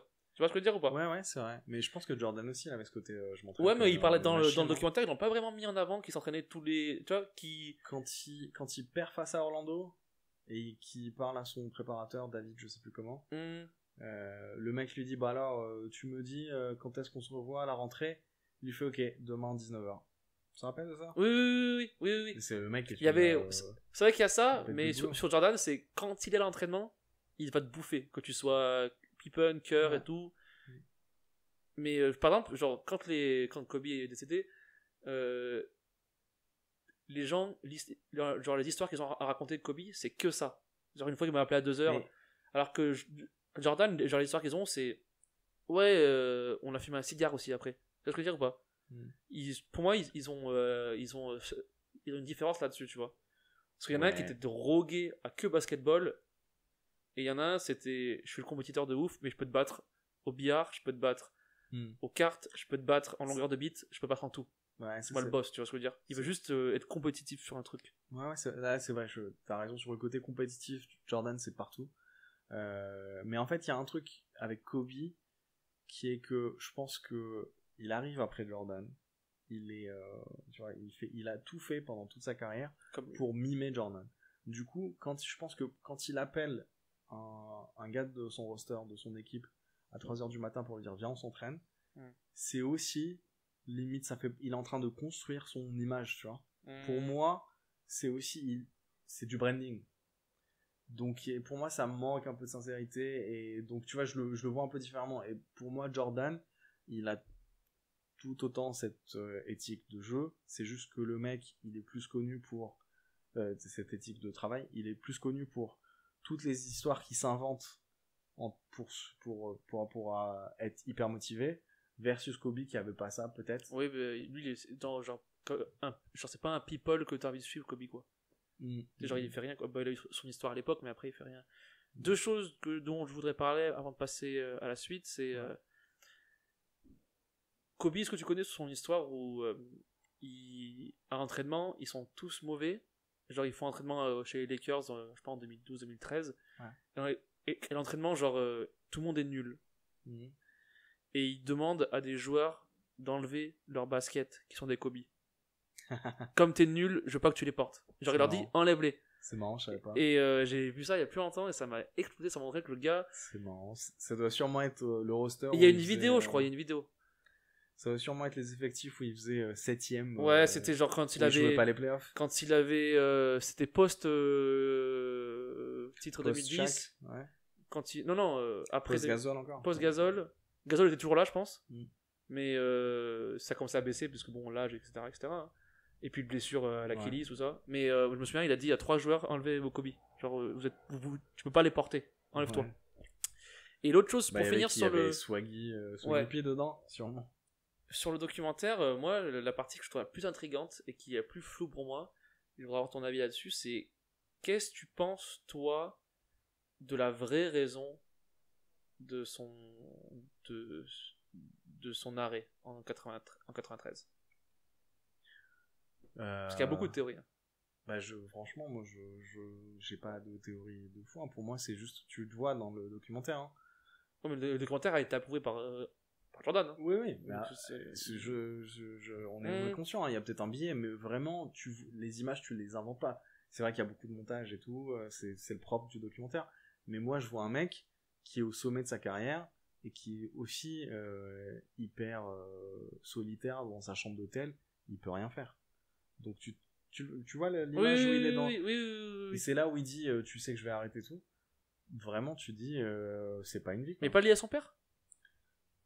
Je sais, enfin, je pense que c'est... Son père est mort à ce moment-là. Ouais, t'as la mort de son père, t'as tes théories de merde. Franchement, je trouve que c'est manquer de respect à Jordan d'avoir ce genre de théorie sur... si c'est relié au fait que son père est... Non, mais... J'ai même pas envie d'en parler parce que je trouve que c'est relou, mais... Oui, mais toi, ici, tu penses savoir la vérité. Enfin, genre... Non, mais... Genre, moi, je trouve intéressant parce que il y a toute la théorie du fait que la mort de son père est reliée à son gambling et tout, tu vois. Ouais. Moi, je pense pas, parce que c'est deux jeunes, etc., mais c'est fort possible qu'il y ait eu un accord avec David Stern sur le fait que tu règles tes problèmes de gambling, parce que sinon, il allait être chopé par la justice, en fait, apparemment. Genre, lui, il dit... Non, je jouais, je dépensais mon argent et je jouais, j'étais pas accro, etc. Mais en connaissant son côté compétitif, etc., moi, j'y crois pas forcément, mais c'est pas aberrant pour moi qu'il ait eu peut-être des problèmes plus loin avec la justice. Ok, bah, du coup, je te réponds en temps et je suis curieux d'avoir tes réponses, parce que premièrement, moi, je me dis en quoi David Stern va faire ça, parce que genre il est en train de tuer sa ligue. Oui, il a besoin de... Donc...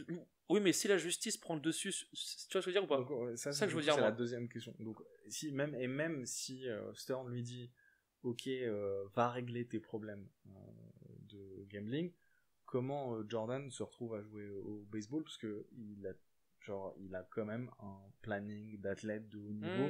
Donc je vois pas, il règle pas non plus son problème de gambling. Mais c'est vrai que Stern n'a aucun intérêt à suspendre Jordan, mais pour moi, qu'est-ce qui est le pire pour une ligue? C'est ton joueur star a un problème de justice, ou ton joueur star retire et va jouer au baseball et revient après, quoi. Mais là où ça tient par la route, c'est que c'est pas parce que tu vas jouer au baseball que t'as plus de soucis avec la justice. Non, bien sûr, mais je pense que peu de gens savent cette histoire. Je pense que c'est, en fait, t'as tellement d'événements qui arrivent au même moment, la mort de son père, le fait qu'il ait fait un tripit, et que, en fait, tu te rappelles que lui, il le dit clairement, il dit, il y a aucun de ces, donc Larry Bird et Magic Johnson, donc c'était eux les patrons de la ligue, ils voulaient être à leur niveau, il fait un tripit, pour lui, il est à leur niveau. Tu vois. Magic a pas fait de tripit et Bird, je crois que si. Et du coup, lui, c'est ce qu'il voulait. Ils ont gagné 3 titres chacun, mais pas d'un coup, quoi. Ouais. Seulement 2 de suite. Même Bird l'a pas fait? Non. Okay. C'est le premier à faire un tripit. C'est juste qu'ils ont gagné 3, mais pas de suite. Ok, donc tu vois, il voulait atteindre ça, il l'a. Et en vrai, t'as plein de trucs qui font que il peut se dire j'arrête. Et il est tellement mégalo qu'en plus, il arrête pas pour rien, il arrête pour se dire je vais être encore un athlète de haut niveau au baseball. Non, mais et l'histoire a été magnifique en vrai, tu vois. Ça se tient ça se tient, et c'est ce que moi je pensais avant le documentaire, c'est ce que... Ouais. Mais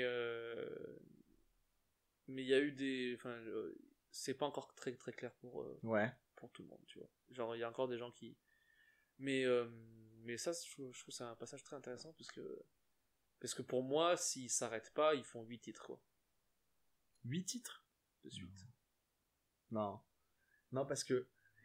En fait, les 2 années qu'ils ratent, c'est là où il aurait été le meilleur. Tu penses? Bah, niveau âge, forme, etc. Ouais. C'était 93, il a 31 ans. Il rate ses 32 et 33 ans. Ouais. Et après, il revient à 34 ans. Et c'est toujours le meilleur. Ouais. Donc je me dis, et au milieu, il aurait été au sommet. Après, il se serait lassé, tu vois. Je pense humainement, vraiment, il se serait lassé, etc. Mais si vraiment c'était un robot et une machine, lui, il est quand même assez émotionnel. C'est pas. Ouais. Contrairement à Kobe, c'est pas un robot. Tu vois, genre, il aime bien après fumer des cigares et tout, tu vois. Et... Mais les cigares, ça arrive vraiment en fin de carrière. Hein. Ça arrive quand il gagne des titres, quoi. C'est pas... Ouais, non, mais genre, il aime faire la fête. C'est quelqu'un qui aime faire la fête. Et du coup, je me dis qu'il se serait quand même lassé, tu vois. Mais le niveau de jeu aurait été incroyable. Ouais, je pense qu'en termes de niveau, ça aurait été fou, mais je pense que c'est une équipe, parce que en vrai, quand on voit les coulisses, ça peut pas tenir. Ce qui se passe avec Rodman, par exemple. Il était pas là à l'époque. Il arrive sur la deuxième partie. Mais même le 7ème titre en soi, tu dis, est-ce que Rodman aurait tenu la route sur le 7ème titre, tu vois, sur l'année sur 99? Parce que vraiment, c'est des forces de la nature. En plus, c'était une saison lockout. Ouais. Fin 19. Et. Ouais, c'est les Knicks qui finissent en finale face aux Spurs. Les Spurs auraient perdu face à ce trio. Mais encore faut-il que ce trio soit en forme, tu vois. Moi, vraiment, je me dis, Rodman, ouais, c'est une force de la nature. Ouais, il peut faire ce qu'il veut, mais ça tient pas la durée, tu vois. Là, en termes de longévité. Ouais, mais moi je m'imagine je m'imagine que s'il y avait eu cette 7ème, donc la 199 des Bulls, ils auraient pu se débrouiller pour avoir un trade. Parce que, par exemple, tu vois, Pippen est parti à Portland. Et si Jordan reste, Pippen reste. Hein. Barkley parti à Houston, je crois. Et je me dis qu'ils auraient pu se dégoter un trade d'une star. Ils auraient pu avoir Barkley, Jordan et Barkley dans la même équipe. Parce que Barkley, c'est... Il est en fin de carrière, ouais. Il est en fin de carrière, mais quand même, c'était un monstre. Ouais. C'est un rebondeur aussi fort que Rodman, mais pas défenseur comme Rodman. Ouais, il a plus d'ego, il a besoin plus de shoot et tout. Donc... Oui, lui, par contre, il faut qu'il score. Mais, au niveau du... Ouais, moi... En hypothèse, j'aime bien genre imaginer qu'est-ce qui aurait pu se passer. J'avoue, c'est vraiment beaucoup de 8 titres, j'ai juste du mal à... C'est beaucoup. Mais en vrai, je me dis, même si t'as un joueur qui est tellement dominant... Peut-être qu'ils en ont perdu une finale. Mais t'imagines parce qu'il n'y a pas eu Houston en prime versus Jordan en prime. Ouais, il n'y a pas eu ça. Mais c'est là où Houston gagne... C'est là où il gagne les 2 titres ou pas? C'est là où Hakim il est au sommet de son art. C'est 94, 95. Ouais. Hakim c'est ça. En 95, ils sont 8ème sur le classement et ils finissent à gagner le titre. Quoi. Je crois. Peut-être, ouais. Ils battent Orlando une fois et ils battent les Knicks une fois, je crois. Non, ouais, je pense ça. Les Knicks font 2 finales d'affilée, ouais, possible. Non, ils battent Orlando. Ouais, non, mais vu que les Knicks sont... Ah non, t'as raison. Non, après, à l'Est, c'est fini, après. Ils font des finales de conférence contre Jordan, mais ils font pas de... Hakim, il bat Patrick Ewing une fois, et il bat Shaq une fois, je crois. Ok. De mémoire. Mais, ouais, c'est toujours intéressant de savoir ce qui a pu se passer. Ouais. Et un truc que j'avais découvert que je connaissais pas, sur le fait que Pippen, quand Jordan est à la retraite, en 94, face aux Knicks, Game 3, et Phil Jackson, ils ont un game winner à placer. Ah oui, il veut faire shooter coach. Ouais, il veut faire shooter. Il fait un système pour que coach ait la balle. Pippen, ça lui casse les couilles. Et il fait, je reste sur le banc, j'y vais pas. Et vraiment, tu te dis, putain, c'est le pire truc possible. C'est le pire coup de fils de pute possible. Et c'est là où, en même temps, tu te dis, bah, Pippen, c'est un nice guy. C'est que, pour faire un truc aussi, bêtement... Un nice guy? Ouais, c'est pour faire un truc aussi bêtement méchant, c'est qu'en fait, t'es un bon gars, c'est juste que tu sais pas faire tu sais pas faire la star, tu sais pas faire le... Moi, je pense qu'il a eu un sum très rapide. Genre, en mode gamin. Tu vois, genre, mais après, il s'est dit, ouais, c'est con ce que je fais. Tu sais, genre, tu sais, bah, dans le documentaire, il dit, si je devais le refaire, je le referais. Hein. Oui, genre, je le referais parce qu'il a quand même de la fierté. Parce que lui, c'était le boss de l'équipe, il s'est dit, bah, ça y est, c'est moi maintenant. Mais je pense que ça le... C'est pas... il est pas dégoûté plus que ça après, finalement, tu vois. C'est là où tu vois la différence avec où j'admire un LeBron, parce que il sait qu'il y a peut-être mieux que lui pour un dernier shoot, tu vois. Ouais. Il n'y a pas à s'asseoir contre le banc et faire la gueule, alors que c'est lui de loin le meilleur joueur de l'équipe, tu vois. Ce qui est en vrai, c'est très rare pour les superstars, parce que vraiment, les superstars. Après, il a mis. Les gens sont assez aveugles sur ça, mais il a mis beaucoup de game winners, LeBron. Ouais, il a beaucoup de game winners. Il a de meilleurs stats, ouais. Il a beaucoup de game winners, beaucoup en saison régulière, mais aussi beaucoup en playoffs où les gens ils oublient. Ouais, mais moi je peux t'en citer 5 ou 6. Parce que t'es. Non, mais je veux dire, les gens. Parce que t'es fan de LeBron aussi. Les gens oublient, mais après, les 2 gros shoots de sa carrière n'ont pas été pris par lui. C'est ça qui. Mais il a des game winners en finale de conf, en demi-finale de conf, tu vois,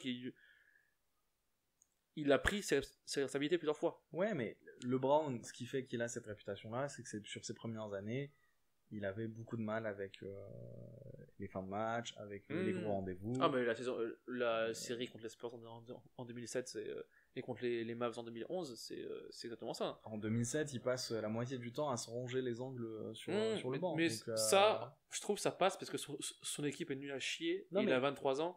Mais personne ne dit il fallait qu'il gagne. Non, c'est juste que ça participe à sa réputation. C'est que tu vois qu'il stresse sur le banc. Donc, il y a perdre et perdre, tu vois. Il y a perdre avec la manière. Oui, et perdre, mais dans le sens où en 2011, c'est là que j'ai vu qu'il avait peur des grands moments, tu vois. Mais après, avec l'âge, il a pris la confiance, quoi. Ouais. C'est ce qui est... Tu vois, en fait, c'est tellement. Mais c'est pas un tueur, quoi. C'est tellement. Ouais, c'est ça. C'est qu'en fait, c'est tellement une bête de boulot, talent, un monstre physique. Il a tous les ingrédients. Puis leader, et puis leader social, tout, quoi. Que malgré, du coup, ces premières années où il avait du mal à gagner et à s'imposer sur les moments clutch, bah en fait, il va quand même marquer l'histoire du basket. Il va quand même être, tu vois. Alors que en vrai, les légendes du basket, bah, vraiment le côté être clutch à la fin et gagner, et ça fait partie. Magic, il l'a pas. Hein. Magic, il est pas connu pour être clutch. Hein. Magic, quand je crois que c'est Jabbar qui se blesse. Oui, et qui dit. il passe pivot et il met 42 points. Oui, mais je veux dire. Mec, il faut quand même une oui, mais c'est pas genre. De confiance pour c'est dire, pas genre. Mec, il leur fait, les gars, c'est moi qui joue pivot. Oui, mais je veux dire, c'est pas. Et il met, je crois, 42 points. 42, 15 rebonds et 7 passes, je crois. Ouais, 42, mais 15, oui, 7, oui, mais c'est pas. Quand toi tu parles de clutch, il a jamais été connu pour être clutch. Il a mis, il croit, un game winner. Enfin, tu vois, mais franchement, j'ai pas les stats, mais je me dis peut-être qu'il a pas mis de game winner. Parce qu'ils écrasaient tout le monde. Ouais, voilà. Non, mais bien sûr. LeBron, c'est souvent ça aussi. Hein. Tout le monde connaît les 2 matchs où il y a des tirs proches, mais les autres matchs, il n'y a pas besoin de mettre de game winner, quoi. Ouais, bah tu as une silence, un bruit de silence de ma part. Non, oui, mais parce que toi, t'es pour les Spurs, il y a eu des rivalités. Ok, ça me va, LeBron est dominant. C'est le cas, hein. Il a fait quoi, 9 finales à l'Est d'affilée.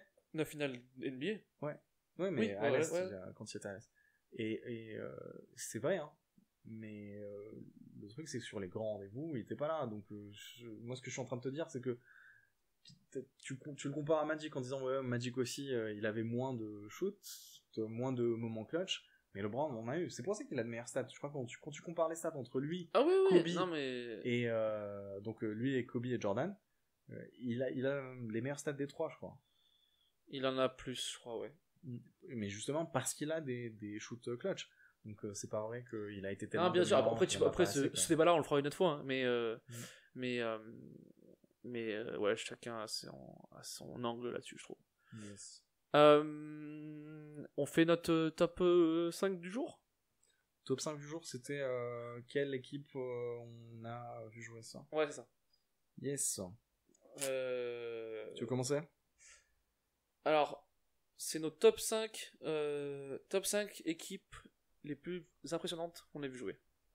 5 équipes. Ouais. Ok. Ou préférées ou impressionnantes? Qu'est-ce que tu veux faire? Ouais, comme tu veux. Ok, moi je vais donner des équipes comme ça. Je vais parler des équipes qui m'ont le plus marqué. Ouais, marqué, ouais, alors je pense qu'on va faire ça, ouais. Alors moi, Miami 2006. Ouais. Wade, Shaq qui est toujours très fort. Wade, c'est le plus haut niveau de jeu que j'ai vu de mes yeux. Mm-hmm. C'était impressionnant. une des premières finales que je suis vraiment, où je mate les matchs, etc., etc.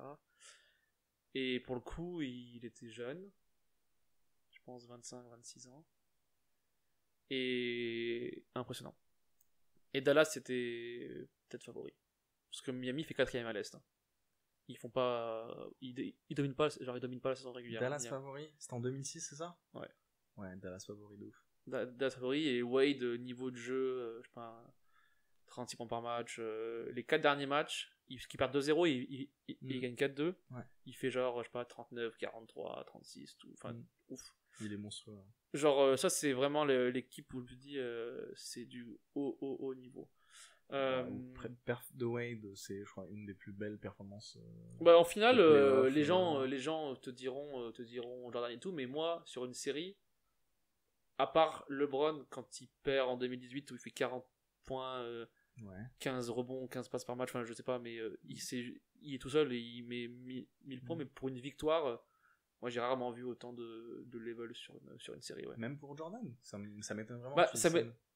En fait, quand on le vit pas, je pense qu'on peut pas comparer, tu vois. Ouais. Toi, on te montre les stats, mais moi, je me souviens de la dominance, etc. Non, mais après, là, on parle de ce qu'on a vu, ouais. Mais ouais, sur une série, en finale. Faut que je te dise, une des plus belles performances de playoff de notre époque. Mais je pense que comparé à Jordan, ok, on n'a pas vu les matchs, mais en soi, on sait que. Ouais, mais ça peut être similaire. Sur une série, sauf que Jordan, il l'a fait 6 fois. Sur une série, ça a été similaire, mais donc il y a cette équipe là. Je finis juste sur Dallas. Quand on disait que Dallas était favori en 2006, Dallas, c'est une équipe qui fait plus de 60 victoires et qui joue au deuxième tour les Spurs, qui font eux aussi plus de 60 victoires, et c'est à partir de 2006, parce que du coup c'est un gros problème d'avoir c'était les deux meilleures équipes de la ligue qui se jouaient au deuxième tour. La série est partie en 7 matchs. Pourquoi c'est-à-dire qu'ils ont fait 1 et 4 alors? C'était les deux au nombre de victoires, mais pas au classement à l'époque. C'est pour ce que j'allais dire. Ils ont changé les règles. Ouais. À l'époque, c'était le vainqueur de chaque division qui finissait 1, 2, 3. Comme en NFL, ouais. Oui, donc ils ont changé ça. Et c'est je crois, quatrième fois de l'histoire que tu as deux équipes à plus de 60 victoires qui se rencontrent avant les finales. Donc Dallas favori de ouf à l'époque. Oui, non, mais Dallas, grosse équipe, ils étaient pareil favoris en 2007, mais ils partent au premier tour contre Golden State. Alors, donc cette équipe de Miami, Bad Boys de Pistons de 2004. Ce que j'aime bien, c'est qu'il n'y a pas de star. Tout le monde joue fort, tout le monde a sa spécialité. J'aime beaucoup Rip Hamilton, j'aime beaucoup Ben Wallace. Enfin, c'était du très bon basket, tu vois. Rip Hamilton qui a fait ses armes avec Jordan au Wizards. Très juste. Ouais. Donc cette équipe-là, après on va avancer un peu dans le temps. Super équipe, juste pour les Pistons, super équipe qui font 2 finales d'affilée. Une qui gagne face aux Lakers. Et qui perd contre les Spurs. Une qui perd face aux Spurs. 7 matchs aussi. 7 matchs, ouais. Ouais, non, c'est une très bonne série. Très belle équipe, et cette année-là, Gino revient des JO, et c'est juste c'est un monstre. Ça a été le meilleur joueur de l'histoire, du monde pendant quelques mois, quoi. Et je crois que c'est le premier joueur à gagner les JO et gagner le titre NBA. Et un titre NBA après. Sauf LeBron en 2012, 2013. Ouais. Et Wade d'ailleurs. Mais oui, mais après c'est pas le même. C'est pas le. Jordan aussi en 2092, quoi. Non américain, du coup. Oui. Et je pense que. Il y avait aussi. Parce que du coup. Il y avait Oberto chez les Spurs à l'époque ou pas? Oberto, je sais plus. Il arrive après. Il me semble qu'il était. Je sais qu'il n'y est pas en 2006, parce que. Je sais plus quand est-ce qu'il est. Peut-être qu'il est en 2007 avec eux, mais pas en 2005. Autre équipe que j'ai trouvé impressionnante, c'est les Celtics 2008. Première année du Big Three, ils se connaissent pas de ouf et tout, et ils ont déroulé facilement jusqu'en finale. C'était Rondo, le 4e meilleur joueur de l'équipe, était trop fort. Genre Rondo en playoff Rondo, c'est un des meilleurs joueurs. C'était triple double à 20 points, 17 passes et sachant qu'à l'époque 20 rebonds. Quoi? 30 points, 17 passes, 20 rebonds? Non, 20 points, 17 passes, 20... Il avait genre des triples doubles de folie. C'est qu'à l'époque, Rondo, il avait un CV magique. parce que on savait pas encore tous les problèmes tu vois, Ah ouais. tous les problèmes de comportement qu'il peut avoir maintenant, les trucs de caractère et tout. À l'époque, Rondo, c'est l'un des meilleurs passeurs de ma vie que j'ai vu. C'est ça, c'était le jeune gars qui fait un boulot magnifique avec 4 gros noms. Non, 3 gros noms et Kendrick Perkins. Ouais. Et tu te dis, mais genre, incroyable ce mec. Et en plus, il était hyper spectaculaire. Donc tout le monde était in love avec ce gars. Mais ouais, cette équipe-là, exceptionnelle. Je dirais, une équipe que j'ai vraiment kiffé, mais qui a jamais rien gagné, c'était les Suns, Nash, Stoudemire, Sean Marion. Okay. Barbosa sur le banc, Rajabel qui défend Kobe. Yes. Bah, j'en profite parce que c'était aussi dans mon top cette équipe.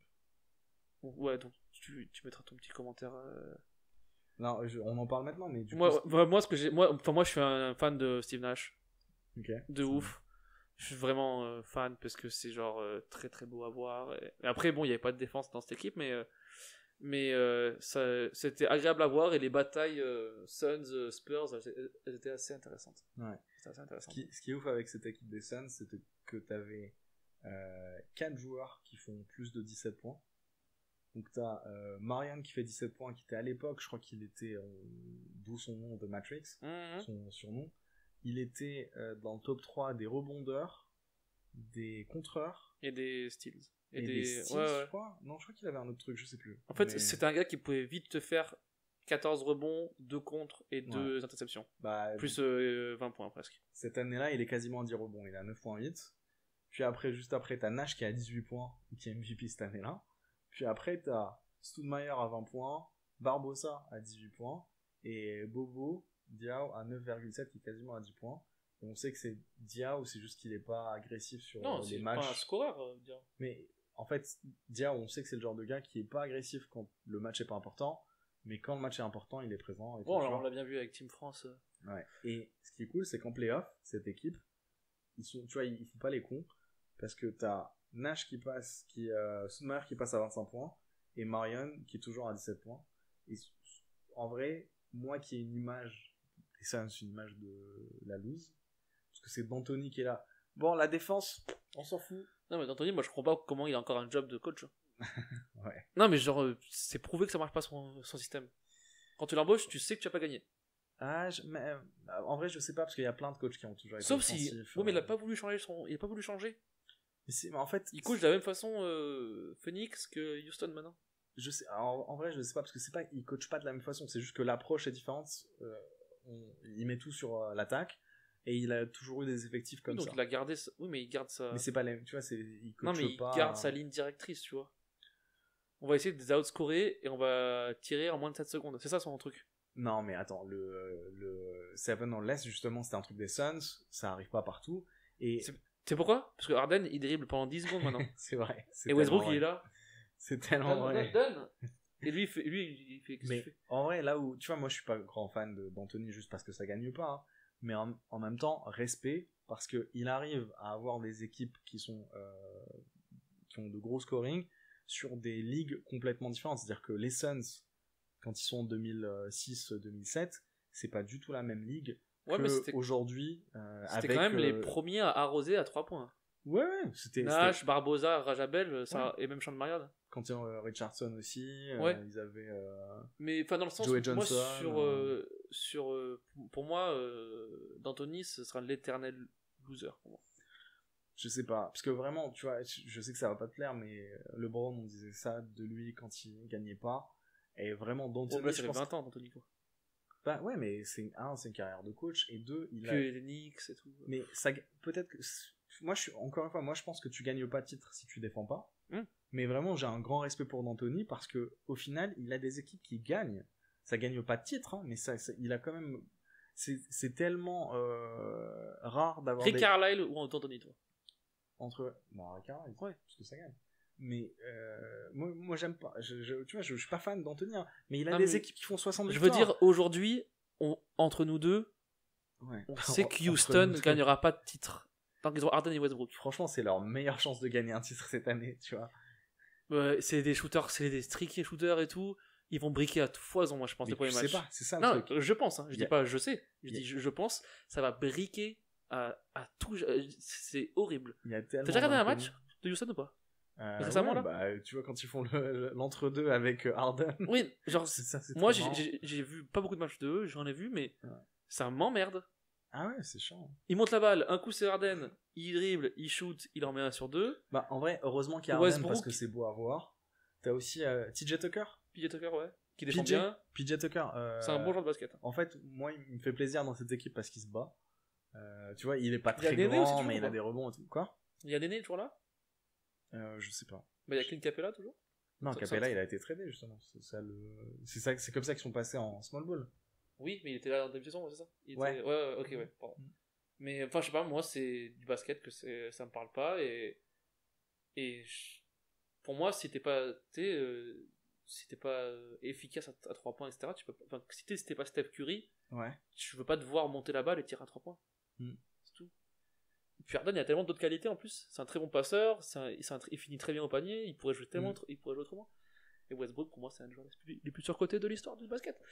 Et c'est la vie. Qu'est-ce que tu veux faire? Non, en vrai, on en parlera une autre fois. Je trouve que on finit les équipes, il m'en reste une, parce que sinon ça va être long. Vas-y. Et après, une équipe, faut que j'en sorte avec LeBron, je pense, quand même.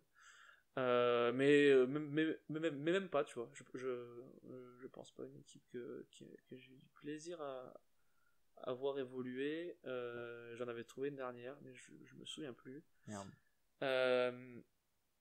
C'était les adversaires de LeBron, mais les Bulls à l'époque où Derrick Rose fait MVP, Joakim Noah est monstrueux, Carlos Boozer en 4, Rip Hamilton en 2 et en 3 Luol Deng, il me semble. Ouais, Luol Deng. Et cette équipe là, c'était très très fort quoi. Ouais. C'était très très fort et c'était excitant comme basketball, et puis c'était à Chicago, etc. Et Derrick Rose, le pauvre. Ouais. Je suis triste pour lui, moi. Parce qu'il était vraiment injouable quand il était en forme. Ouais, mais en vrai, tu vois, quand t'es fan de basket, tu dis. Et Derrick comme Rose, il y avait Noah, j'aimais bien parce qu'il était très très fort. 4ème au MVP vote en 2012, il me semble. Noah est énorme. Hein. Le niveau. Faut juste qu'il shot de fuck out des fois aussi, lui. Non, enfin écoute, mec, le côté mégalo des joueurs de Bien basket. sûr, mais il aurait pu avoir une carrière encore meilleure s'il était plus focus pour moi. Imagine, tu vois, juste pour comprendre à quel point les gens sont mégalos en NBA, la ligue, c'est genre 300 joueurs, 300 Kenny West. Tous dans la même équipe, en train de se dire, venez, on gagne un match. Ouais, bien sûr. Ils sont tous. Bien sûr. On passe à tes équipes, comme ça. Mes équipes. Du coup, moi, pour la sélection des équipes, en fait, je me posais vraiment la question, est-ce que je fais la différence entre une équipe où il y a un joueur que je kiffe et j'ai adoré voir cette équipe que parce qu'il y avait ce joueur. Exemple, quand LeBron gagne et remonte un 3-1, cette équipe elle est très belle à voir, mais en vrai il y a que LeBron. Tu vois. Bah oui. Bah Kyrie est là aussi quand même. Ouais, mais justement moi le seul truc parce que Kyrie il est beau à voir, mais tu vois c'est comme Harden. C'est une coquille vide quoi. Ouais. En vrai je sais qu'il y a pas de leadership. Je suis pas convaincu. Moi j'aime pas ce genre. C'est un talent mais. Et en plus, c'est très perso et tout. Puis alors que LeBron, il est là, venez les gars, on gagne, il remonte et tout, et c'est magnifique à voir.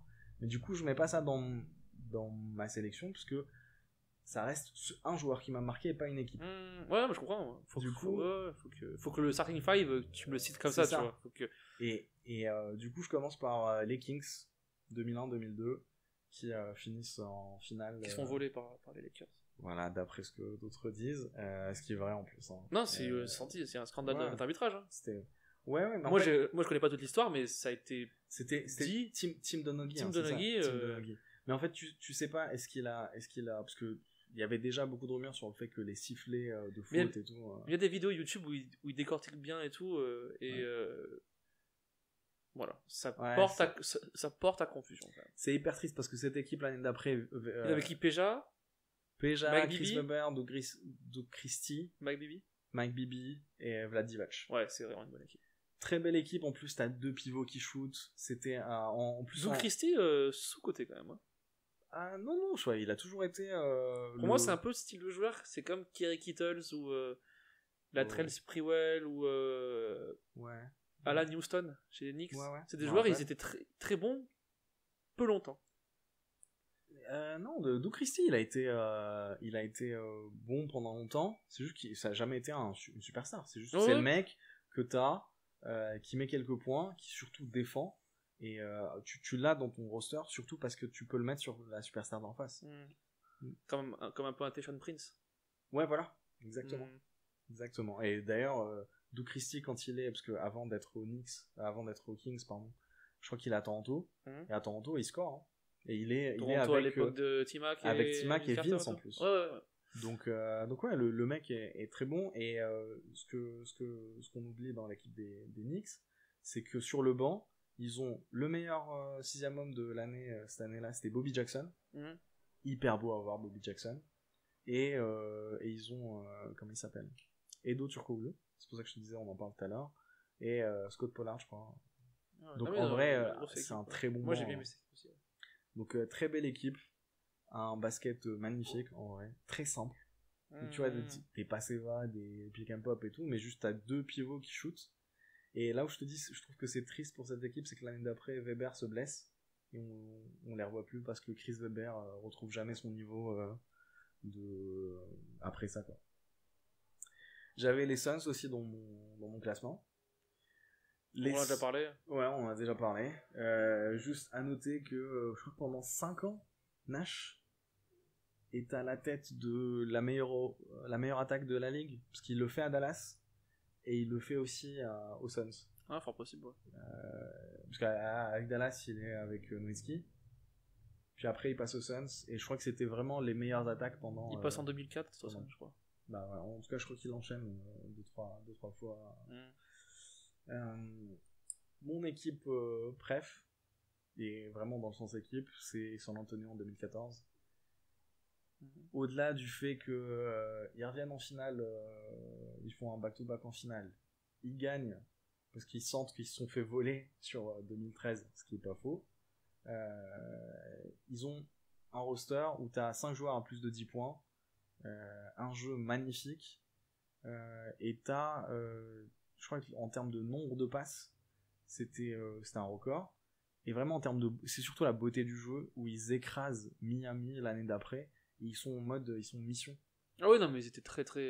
C'est l'un des plus hauts levels que tu peux avoir sur une équipe. Hein. Et pour l'anecdote, ce qui se passe au Grant Hill George Hill en 6ème homme, ça n'est là ou pas? Non, George Hill, je pense. Ah, George Hill. Non, je crois pas. Je vérifie, mais je crois pas. Possible, non? Non. Le 5, c'est. Le 5, c'est. Le 5, c'est Kawhi, Tipeee, Duncan, Diawon Kat. Et Thiago Splitter? Et Splitter. Ginobili en 6. Ginobili en 6ème. Et il n'y a pas George Hill à cette époque-là? Danny Green, il est dans le 5 parmi.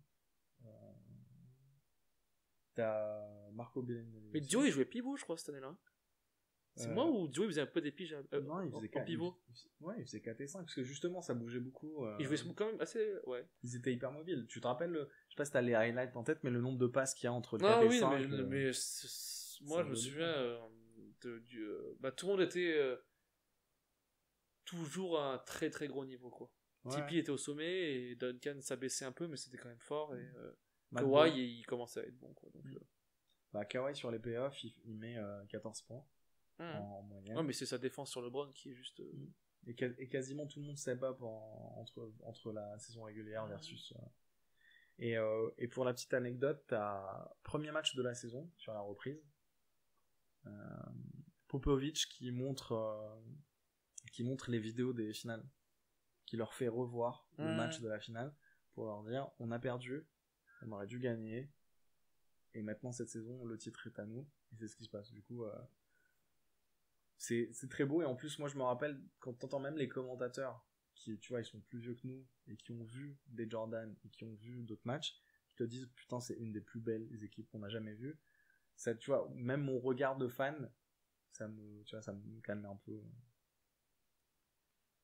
Je finis avec le Fab Five d'Indiana, avec il y avait Stephen Jackson. Alors le Fab Five, c'est pas ça à la base. Ouais, le Fab Five, c'était Michigan. Ils avaient 4 joueurs du Fab Five, hein, c'est ça? Non, le Fab Five, c'est Chris Webber, Juwan Howard, Jalen Rose à Michigan. Mais justement, ils sont à l'université, mais ils finissent pas tous à Indiana? Bah, pas Chris Webber et pas Juwan Howard. Hein. D'accord, donc je dis des conneries. Donc moi, je les avais appelés les Fab Five, mais j'ai dit des conneries. Indiana, tu vois, tu parles de l'époque Ron Artest, Reggie Miller. T'as Ron Artest, Reggie Miller, Steven Jackson, Jermaine O'Neal. Et le meneur, c'était Jamal Tinsley, peut-être? Ouais, Jamal Tinsley. Mais non, le Fab Five, c'est pas le Fab Five. Ouais, mais je vois très bien cette équipe. Hein. Le massacre contre Détroit. La Wisbat. Ah ouais, la Wisbat, ouais. C'est cette équipe-là, il me semble. C'est ça, mais d'ailleurs... La défaite contre Détroit en finale, là où Tyshawn Prince fait le dernier contre sur Reggie Miller en contre-attaque. Ah, est-ce que tu te souviens de cette action-là? Reggie Miller, il part en contre-attaque, 2005, finale de conf. Et il lui contre en chase down Tyshawn Prince. Ok, je me rappelle pas de ça. Un peu à la LeBron, ouais. Mais d'ailleurs, je sais plus qui dit ça, je crois que c'est Jalen Rose qui dit si on n'avait pas eu la bagarre avec Détroit, on n'aurait pas eu les matchs de suspension parce que c'est Artest ouais, ils ont et eu O'Neal. 12 matchs ou je sais pas quoi, beaucoup plus, mais en fait Ah oui, ils ont 66 matchs. Oui. Ah oui. Ça a été sur une saison jusqu'à l'autre saison. Voilà, ouais. Ils jouent plus sur la saison et justement ils te disent que sans ça, on aurait forcément tout défoncé en playoff. Moi, je t'avoue, j'ai pas trop d'images de matchs de cette équipe-là. Ouais. En fait, c'était une équipe dure qui jouait bien. Tu vois, le plus soft, c'était Tinsley. C'était un vrai gars. Jermaine O'Neal, sous-côté aussi. Hein. Sous-côté? Ouais, personne n'en parle, mais pendant 5-6 ans, il était 20-10 tous les jours. Quoi. Mais il était dans une ligue où il y avait beaucoup de 20-10. Ouais, alors, mais à son époque, t'avais Shaq, Duncan. Oui, parce que t'avais des joueurs plus impressionnants que lui, parce qu'il tombait dans l'époque des meilleurs postes 4, les Duncan, les Nowitzki, les Garnett, et tous étaient tous meilleurs que lui, mais Elton Brand, il y avait plein. Tu vois. Mais moi je le trouvais très très, très bon. Ouais. Il était très bon, il a fait All-Star. Jermaine O'Neal, très très bon. Et puis Palier aussi, tu fais de s'appeler aussi O'Neal, tu vois. Du coup, c'est l'autre O'Neal, quoi. Ouais, je sais pas. C'est le O'Neal moins grand, moins fort. Ouais, moi au début, tu sais, genre, je croyais qu'ils étaient liés et tout, je sais pas, c'était quoi, il y a un autre O'Neal, mais il est fort aussi. What? Tu sais, c'est genre. Je sais pas s'il y a d'autres joueurs qui s'appelaient Jordan quand Jordan a commencé je pense pas. à être bon. Il y avait Edward Jordan. Je crois pas qu'il ait souffert de la. Non, bien sûr. Et t'avais une autre équipe, non, c'est bon, j'ai fait le tour. Donc voilà, merci à tous. C'était le premier épisode de Funny People Can Jump. Parle-en à tes potes. Bonne soirée à toi. Funny people can jump.